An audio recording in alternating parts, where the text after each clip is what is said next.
اس video میں تو اس بیان میں تو ڈاکٹر اسرار نے کمال کر دیا بھائی، شرک کا ایسا دفاع کیا، حق اور باطل کو ملانے کا گویا حق عطا کر دیا۔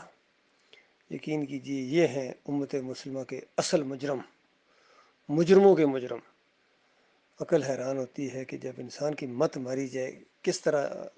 شاہ ولی اللہ کے شرک کا بھی دفاع کر رہے ہیں، اپنے شرک کا بھی دفاع کر رہے ہیں، محی الدین چشتی کے شرک کا دفاع کر رہے ہیں، علی اجویری کی شرک کا دفاع کر رہے ہیں، حالانکہ انگلی رکھ کے پن پوائنٹس، ایسا لگتا ہے کسی ہمارے ساتھی نے یہ سوال کیا تھا اس وقت اس سے، لیکن اس طرح گول مول جواب دیا کہ حق اور باطل کو ملانے کا حق ادا کر دیا۔ اور واقعی اللہ کی وہ بات سچی ہے، جنہوں نے حق کو چھپایا اور حق اور باطل کو ملایا، ان پر اللہ کی لعنت، سارے فرشتوں کی لعنت اور سارے لعنت کرنے والوں کی لعنت ہے۔ واقعی اللہ کی بات حق ہے، الحکیم رب ہے،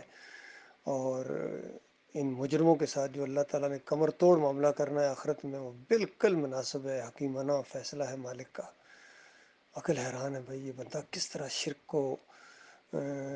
جواز بخش رہا ہے، شرک کے لیے دلائل دے رہا ہے، اور ایسی مثالیں فٹ کر رہا ہے بیچ میں کہ عقل حیران ہے، عقل حیران ہے اس بندے کے اوپر۔ بہرحال اپنے انجام کو پہنچا، محمد حنیف نے بالکل یہی انداز اختیار کیا، وہ بھی اپنے انجام کو پہنچا، اور باقی جتنے دوسرے ہیں وہ بھی اپنے انجام کو پہنچیں گے۔